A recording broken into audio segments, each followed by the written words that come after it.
Olá, no ar mais uma edição do nosso Sala de Entrevistas. Hoje o programa contando com a presença de uma parlamentar.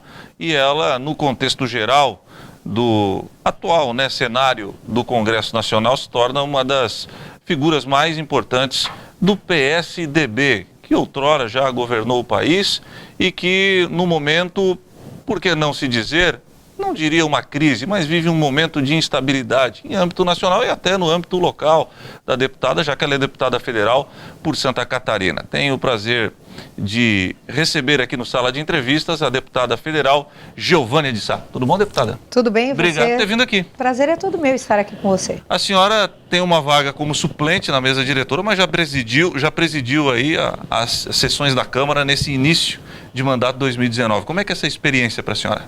É tudo muito novo, né? E realmente foi uma grande surpresa para a gente estar lá na mesa, porque somente participam 11 deputados dos 513 que compõem a Câmara Federal. E nós fomos indicadas pelo nosso partido, pelo PSDB, que nos indicou para participar da eleição. Participamos e fizemos 366 votos dos 513 para compor a mesa diretora. Então hoje estamos na mesa e realmente é algo que eu não esperava nesse mandato, nesse segundo mandato, mas nos veio esse convite e como eu sempre aceito os desafios, estou pronta para participar e contribuir com o país. Estou lá e estamos presidindo. Hoje somos aí a deputada que mais presidiu sessões, até porque todas as sessões quase deliberativas que acontecem, os debates durante a tarde e após as deliberativas, a gente esteve na presidência e já presidimos 3 ordens do dia, ou seja, são deliberações, projetos votados que vão ao Senado. Então já passamos aí por mais de 5 projetos aprovados enquanto eu estive na presidência da Câmara Federal. A senhora está no segundo mandato, né? Meu segundo mandato, eleita em 2014. Assusta essa ascensão? É um pouco, eu tenho sempre eu nunca rejeito um convite quando eu percebo que ele pode me fazer servir muito mais para a população. E quando eu aceitei em 2014, eu não esperava me eleger, né? Como ninguém esperava. E me elegi.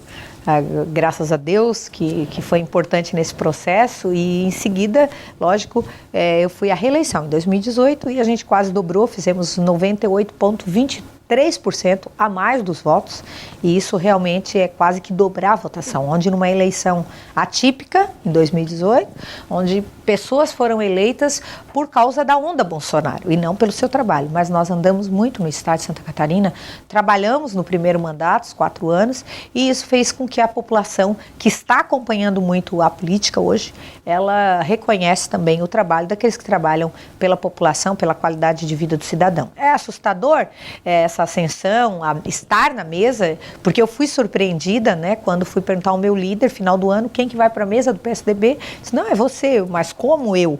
Não, a gente escolheu você pela tua posição, né, pela tua fidelidade, pela tua sinceridade, quando não pode votar, inclusive eu fui contrária à reforma trabalhista e fui a única, né, do PSDB ao votar, dos 53 e parlamentares. E tem essa liberdade dentro do partido? Tenho. Não sofreu represália? Não, nenhuma, tanto que eu fui indicada para a mesa, né, e eu era naquela época, no ano passado, a vice-líder da bancada dentro da Câmara, e eu realmente pedi licença, então eu sempre faço questão de deixar muito claro, e eu sempre peço licença e explico por quê. Por quê? Porque eu vou às fábricas, eu peço voto na porta de fábrica, eu tenho contato com o trabalhador e eu acho que isso o partido consegue entender, né? Tem uma frase que diz, até o autor, eu não sei se é o Tancredo Neves, né? Tancredo Neves, que dizia, peça tudo a um político, só não peça a ele para se suicidar.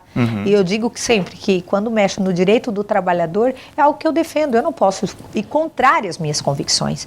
Então o partido entende, me libera, não tive nenhuma represália e agora, na minha reeleição, eu fui a indicada do PSDB para estar na mesa, sou a única do PSDB nacional a estar na mesa e hoje com uma grande responsabilidade que é o PSDB do estado de Santa Catarina sendo a única lá também no Congresso.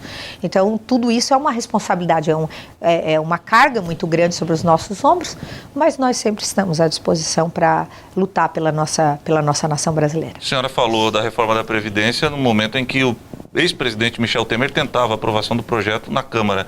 Agora, o atual presidente, Jair Bolsonaro, envia um novo projeto. Ainda não entrou nem na fase de análise da CCJ. É um processo longo, mas, enfim, o que tem de diferente do processo, ou do projeto, perdão, do ex-presidente Michel Temer para o atual do presidente Bolsonaro, e se a senhora continua com a mesma postura de ser contra a reforma da Previdência? Então, primeiro eu quero falar a você e todos que estão nos assistindo que a reforma ela é necessária e ela é importante, mas ela tem que ser justa e tem que ser para todos.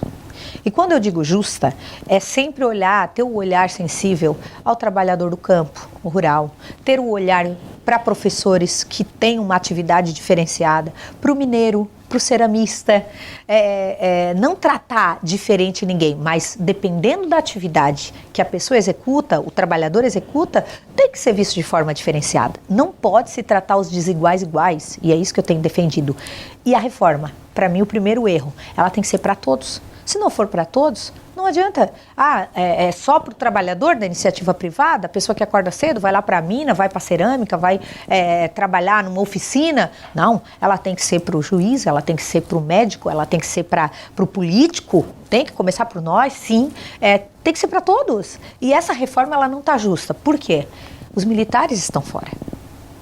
E eu já, inclusive, conversei com o presidente, o Rodrigo Maia, e a nossa bancada, e essa semana nós tivemos reunião com o Rogério Marinho, que é o secretário nacional da Previdência, que está montando o texto, e nós falamos a ele, inclusive, o benefício de prestação de continuada, que é para idosos e deficientes. Então, eu coloquei tudo isso.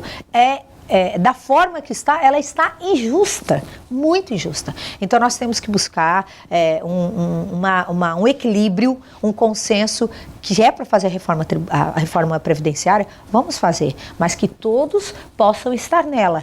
Enquanto isso não for realmente organizado, o Congresso não vai pautar, não pauta. Inclusive, a CCJ está fazendo pressão, a CCJ é a comissão que vai avaliar a constitucionalidade para realmente abrir uma comissão especial para discutir. Eles disseram, enquanto não vir a reforma para os militares que estão fora nesse momento, nós não vamos nem discutir. E está correto. Então, nós estamos aguardando. O governo disse que até final de março os militares estarão inclusos. Não é nada contra militar. Pelo contrário, são grandes profissionais. As Forças Armadas do nosso país também tem que ser visto com um olhar diferenciado, mas mande a reforma deles também. Até porque o presidente é um militar.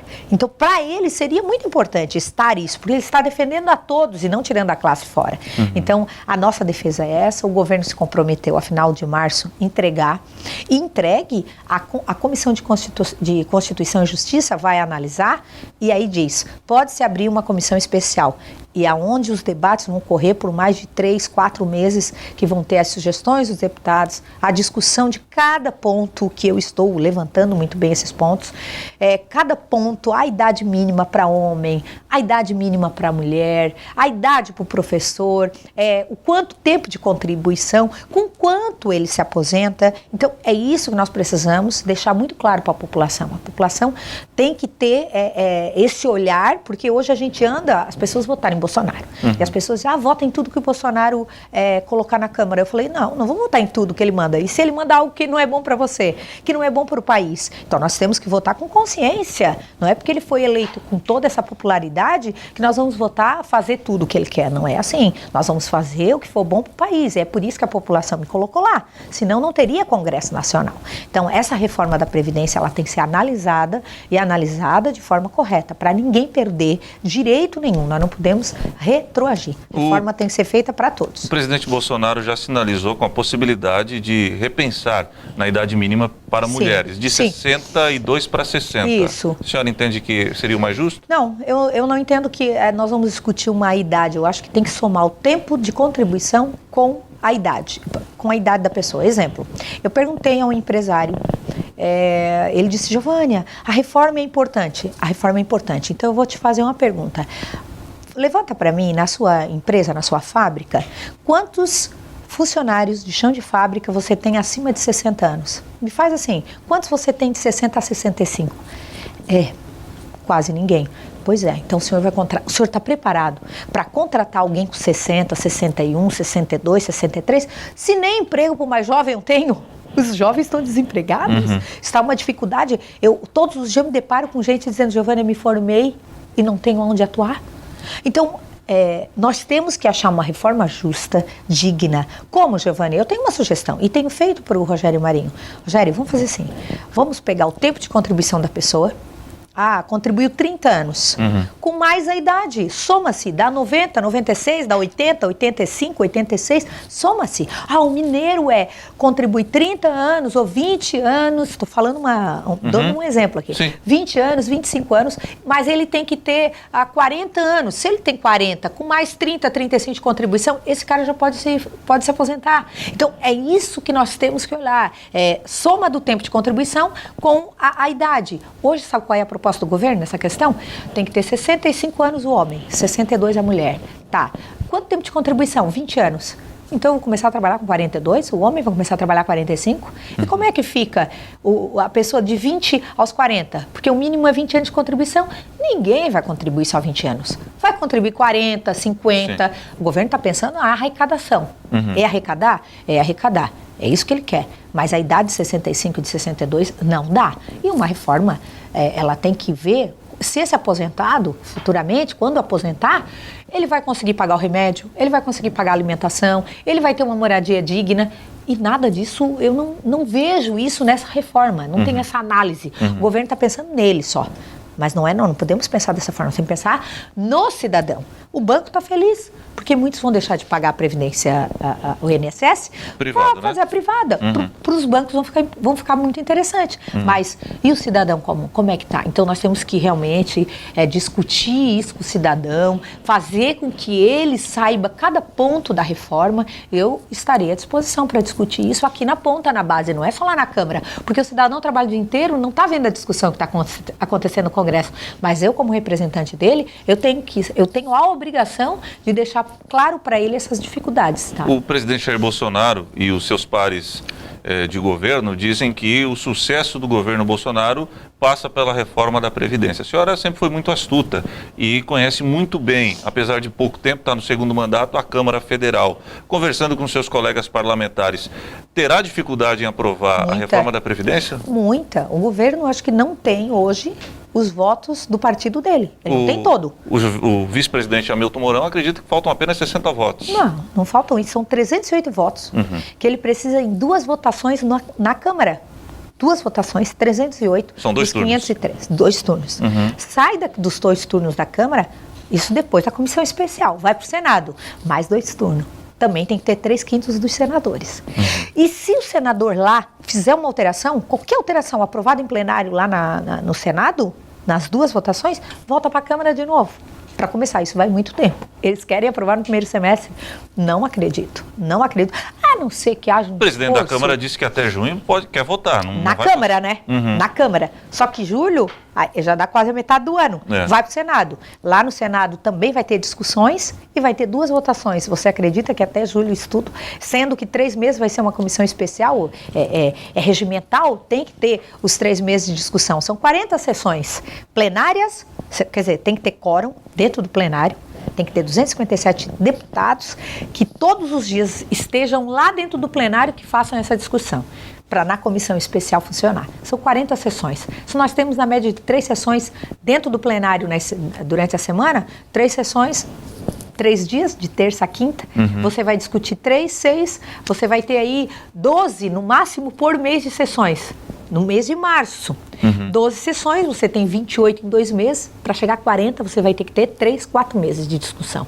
Isso vai ser realmente, vai se arrastar mais ou menos até junho, de discussão, no meu ponto de vista. Março, abril, maio, junho vai para plenário, para votar 2 vezes, 308 votos dos 513, eu não acredito que nem a base do governo eles tenham fechada. Tem gente do PSL que disse que como está é difícil conseguir votar. Porque a pressão vai vir da população. E o que vai ter que fazer para mudar o Senado? Vai ter que sentar nessa comissão especial e vai ter que ver ponto a ponto e o que vai mudar. O governo, claro que criou uma reforma da Previdência com muita gordura.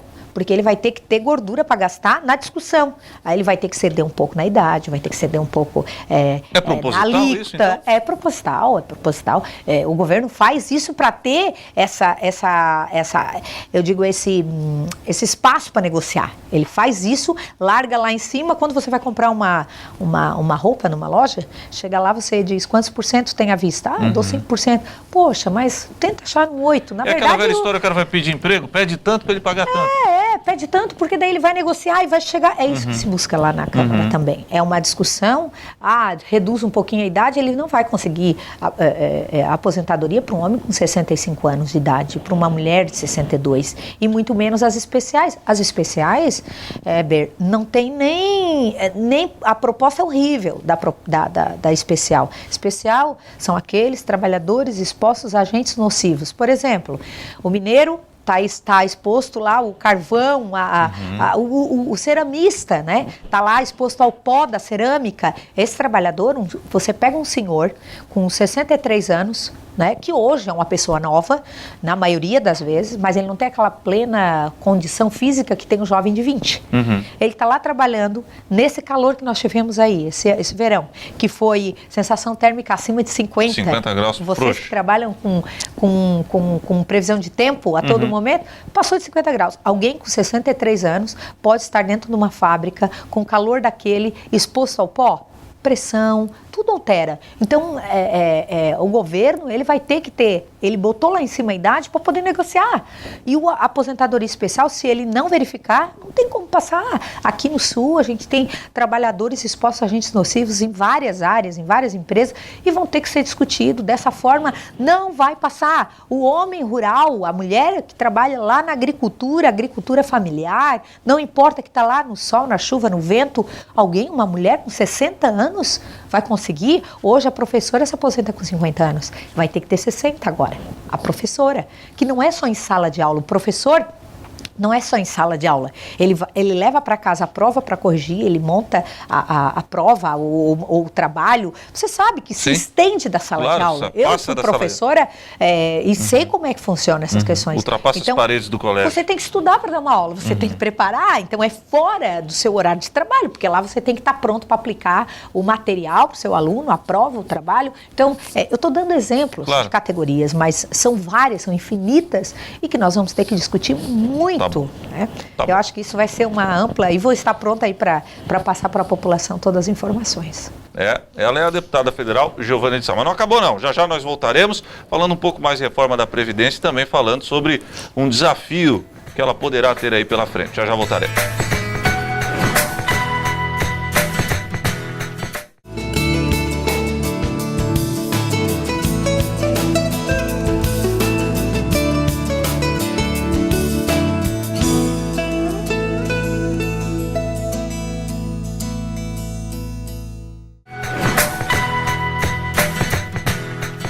Estamos de volta com Sala de Entrevistas. Minha convidada de hoje, deputada federal do PSDB Santa Catarina, Giovânia de Sá. Deputada, ainda sobre a reforma da Previdência, a pressa, por exemplo, do ministro Paulo Guedes em querer levar a pauta à discussão pode ser um problema? Pode ser um problema, porque encurta o prazo de discussão, essa pressa toda do governo em aprovar essa reforma. E eu sempre disse, faça uma reforma tributária, que é importante, é prioritária, essa é unânime, sabe? A proposta está pronta, é muito importante, já foi debatida nos estados. Faça uma reforma política. Nós temos que acabar com esse negócio de eleição a cada 2 anos, nós temos que acabar com reeleição no executivo, dar um limite para deputado, sabe? Nós temos que criar essa reforma política que vai mudar muita coisa no país. A senhora criticou a reforma política do ano passado, dizendo que foi um puxadinho. Puxadinho, eu falei que foi uma reforminha, foi para dizer que fez, criou cláusula de barreira, criou coisas pequenas que não alteraram no contexto geral do país, o que era necessário fazer. Então, a reforma da Previdência, o governo tem pressa em fazer? Tem. Tem interesses? Tem.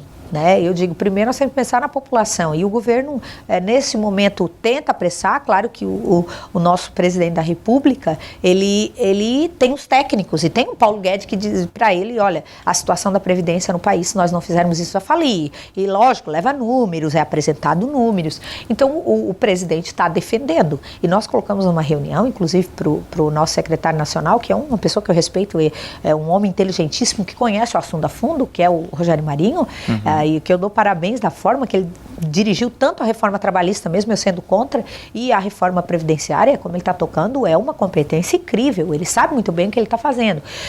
Só que a gente falou para ele, da forma que está, no que você propôs, o BPC, hoje a pessoa que recebe BPC, que é aquele idoso que não tem uma família, que a renda não tem renda nenhuma, ele recebe um salário mínimo. Pô, o salário é 998, vai baixar para R$400. R$400. Eu pergunto para ti, quem é o ser humano que consegue pagar energia, remédio, comida, com R$400 por mês? Isso aí é desumano. Difícil, né? Com o salário mínimo é desumano. Então a gente falou, tira o BPC fora. Então tem muitas coisas que nós temos que discutir. Então o governo tem pressa, como você colocou, muita pressa. Precisa passar a reforma, mas não do jeito que está. E por isso nós temos que ter calma. A discussão ela é importante para se construir essas ideias, chegar a um consenso, um equilíbrio. Tá bom. Bom, deixa eu mudar um pouquinho de assunto, porque a senhora foi parlamentar enquanto Dilma Rousseff era presidente da República, participou ativamente do processo de impeachment, depois veio o presidente Michel Temer e agora o presidente Jair Bolsonaro. O presidente Jair Bolsonaro está começando, está engatinhando ainda. Foi seu colega, inclusive, no parlamento. Como é que funciona aí? Como é que está a conversa do presidente relacionada aos dois anteriores? Eu gostaria que a senhora fizesse um paralelo entre relacionamento executivo-legislativo Dilma, Temer e Bolsonaro. Bom, relacionamento entre o Congresso e a Câmara, eu sou aí, uma grande, hoje, eu bati muito nessa questão, no tempo da Dilma, não tinha relacionamento nenhum. Não tinha diálogo? Não tinha diálogo, atendia apenas o partido deles, né, que são pessoas que eu tenho respeito e que, inclusive, votaram em mim, na Câmara ali para ser da mesa.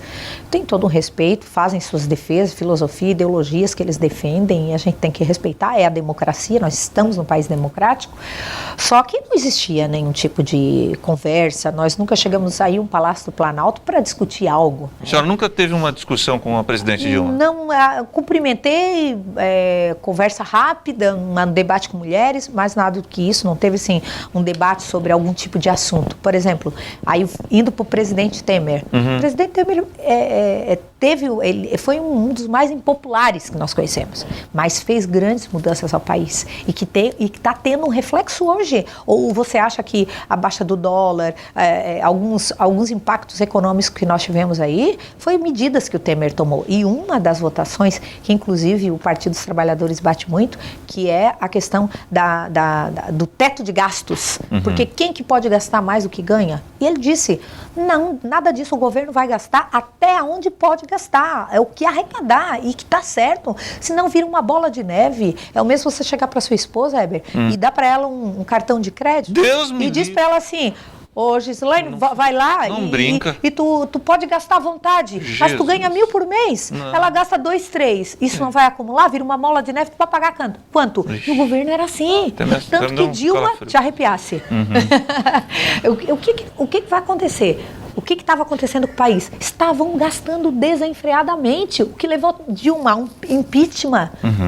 O que levou ela ao impeachment não foi a corrupção. O que levou Dilma ao impeachment foi irresponsabilidade fiscal. Foi. Por quê? Gastou mais do que podia. E o Temer entrou e disse, espera aí, comigo não vai ser assim, esse país nós vamos botar ordem. E deu reflexo Eu não hoje? era do partido dele, mas eu aplaudi, deu reflexo.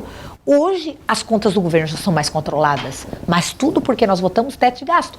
A oposição batia e dizia assim, foram para frente da minha casa, e eu não votei quase nada com o Temer, mas nessa eu tinha responsabilidade com o país. Foram para minha casa e diziam, o governo vai cortar gastos na saúde e na educação. Não, porque é orçamento, é garantia percentual. Se é 15% que o município tem que investir na saúde, é 25% na educação, da arrecadação, é isso. Do que for arrecadado, tantos por cento é para a saúde e para a educação. Ninguém mexeu em percentual do orçamento para a educação, para a saúde. Só está dizendo assim, só vai gastar o que vai gastar é o que pode gastar. e não a mais. Agora, tem que cortar. Então, se cortou cargos, se cortou em políticas públicas que não precisavam ter orçamento, que eu defendo a assistência social, tem que ter uma garantia e hoje não tem que ter, é uma área vulnerável que precisa. Agora, não se cortou. Então, só essa votação, elas estão tendo um impacto incrível. Só que o Temer conversava mais. Ele dialogava com o parlamento? Muito. Ele chamava a gente, tinham reuniões no Palácio do Planalto, os ministros vinham até a gente. O fato dele ter sido parlamentar ajudou? Muito. Ele conheceu, ele foi presidente da Câmara, ele sabe como funciona o parlamento. Então, o diálogo era mais próximo. Hoje, no governo Jair Bolsonaro, está só começando. Ainda muita dificuldade de diálogo, porque ele acabou de indicar os ministros, né? Os ministros estão agora ainda se organizando, se reorganizando. Mas a maioria dos ministros foram amigos meus de Câmara, meus colegas de Câmara. Então, a gente acaba tendo um diálogo melhor. O próprio presidente foi seu companheiro de Sim, o Temer, tanto o Bolsonaro quanto o Eduardo Bolsonaro continuam. Inclusive, essa semana eu falei com o Eduardo Bolsonaro, falei com a Michele, que é a primeira-dama, que eu presidi uma sessão, ela estava lá também na sessão. Então, hoje a gente consegue ter diálogo. Eu ligo para o ministro e converso com o ministro por telefone. Esse diálogo a gente tem porque eram os nossos colegas. Então, você construiu uma relação há anos. Então, acredito eu que o presidente da República vai ter esse olhar e essa conversa, porque não precisa ser ele, mas os ministros, tanto que mandou para conversar com cada bancada quem está construindo a reforma da Previdência. Então, a gente vê que realmente já se tem mais um diálogo. E o que eu estou achando importante e interessante é que estão conversando com todas as bancadas. Quem chama, conversa. O PT quer discutir, vai. O PSDB quer discutir, vai, porque precisa dos votos. E aqueles que querem realmente votar com a proposta que o governo caminhar, vai estar claro para cada um. Então, e o que a gente sugeriu, inclusive, essa semana ao governo, que converse com as pessoas. Como? Vai para as mídias, vai para as redes nacionais de televisão, ou mesmo aquelas privadas, e coloque a propaganda. O que muda para você, cidadão, nessa reforma da Previdência? E aí, o brasileiro vai procurar os seus representantes, vamos supor, Criciúma, vai me procurar e vai dizer, deputada, agora eu nem votei em ti, pode dizer, não votei em ti, mas tu tá lá para me representar, porque eu sou representante de todos, você vai defender isso ou não vai? Eu não gostaria, porque isso mexe na minha família, mexe com os idosos, mexe com os deficientes, mexe com o ceramista, mexe com o professor. Então, isso que a gente vai ter que fazer um debate muito amplo. E o governo está aberto, sim, a relação com o governo, eu acho que vai ficar muito boa. Ainda não está como a gente almeja, mas é início de governo e a gente tem que entender. Deputada, se na próxima vez que a senhora vir aqui, vai ficar muito surreal eu falar deputada federal do PSDB e presidente estadual do PSDB em Santa Catarina? Eu acho que sim, né? Eu hoje estou focada na mesa da Câmara e estou focada no meu mandato de deputada. Eu tenho que andar todo o estado de Santa Catarina, até porque se você ver o meu mapa eleitoral, eu fiz voto em todos os municípios. Não sei se algum deputado conseguiu fazer em todos. Até deve ter, né? Mas eu tenho essa consciência, então eu tenho que andar. O PSDB precisa se reestruturar? Precisa. O PSDB precisa se reorganizar? Precisa. Precisa de pessoas novas, digo com ideias novas, não é idade, é ideias novas? Precisa. É claro que com a saída do ex-prefeito Napoleão, que é o meu colega, meu amigo, e a gente tem conversado muito, inclusive depois da saída dele, mas foi uma decisão dele e que a gente tem que respeitar, o homem público que ele é, eu digo que é um homem que nós vamos ver ainda de muito sucesso no Estado, tá? Pelo perfil que Napoleão Bernardes tem. Mas agora sobrou, a gente sabe que poucos, porque de Santa Catarina eu fui a única que continuei no Congresso, nós éramos em 4, né? Nós éramos 2 senadores, 2 deputados federais e acabou sobrando só eu me elegendo, né? Então tenho uma responsabilidade sim diante do partido, não estou me ocultando, mas eu acho que teria que ter uma pessoa que pudesse correr o Estado durante a semana inteira, fim de semana. Claro, fim de semana eu estou correndo o Estado, estou com a base, mas para mim, que acabei de ser reeleita, eu acho que teria muita tarefa, né? Claro que eu não fujo de desafio se o partido me chamar. Giovânia, nós precisamos que tu assuma. Eu não vou fugir do desafio. Mas eu acho que tem grandes nomes como o nosso prefeito, né? Que é Clésio Salvário, que é um grande Já nome. declinou do convite. Eu tenho conversado bastante com ele, eu respeito, até porque ele está muito focado no município e eu sou grande parceira dele, ele sabe disso.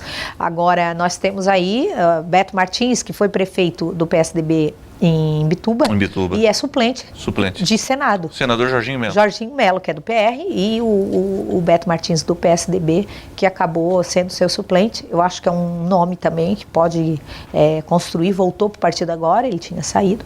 A gente está conversando bastante, né? E vamos ver o que vai dar essa construção, né? Uhum. Mas a gente tem aí agora conversas aí com o governador Dória, de São Paulo, que nós vamos discutir, Bruno Araújo, de Pernambuco, que é um dos que está articulando para ser o presidente nacional. Uhum. Nós vamos ter que discutir bastante essa ideia, o que eu posso fazer nesse momento tão difícil, que não é só o PSDB que passa, são todos os partidos que passam momentos Chega a ser difíceis. uma crise, não? É uma crise política que o país passa, é uma crise moral, ética, porque foi da questão moral, né, que chegamos a essa crise que está aí, essa falta de credibilidade da classe política, a gente via antes da eleição que estava grande, mas não sabíamos que ia ter um impacto tão grande. As pessoas não votaram em Jair Bolsonaro do que ele defendia. Claro, as ideias dele eram interessantes e tiveram importâncias, mas as pessoas disseram que não a tudo que está lá. Quero tirar tudo aquilo lá, limpar. Quem é o que representa toda essa mudança? Jair Bolsonaro. E, consequentemente, eu não acreditava, mas aconteceu, as eleições mostraram isso. O reflexo veio para os municípios. Agora eles começaram a atuar. E vai continuar no ano que vem? Acho que não. Tu acha que parou essa onda de... Acho que não, sabe por quê? As pessoas começam a ver como é que atua cada um. Como é que atuam os deputados? Ah, não, mas não depende do partido, depende da pessoa. Uhum. É porque não é do partido que depende. Senão eu não estaria defendendo o que eu acredito lá na Câmara. Então, depende de cada um que vai para lá, que tem posições, que se coloca a favor da população, mas que olha com uma questão mais econômica e social o Estado, porque nós temos que fazer um equilíbrio entre o Estado e entre a população. Então, eu acho que vão ver que depende da pessoa e não do partido. Então, acho que o ano que vem, dificilmente, nós teremos isso. Deputada Federal Giovana de Sá, obrigado por ter vindo aqui. Eu que agradeço. Muito obrigada também. Semana que vem voltaremos com um novo tema e um novo convidado, sempre aqui no Sala de Entrevistas. Um abraço.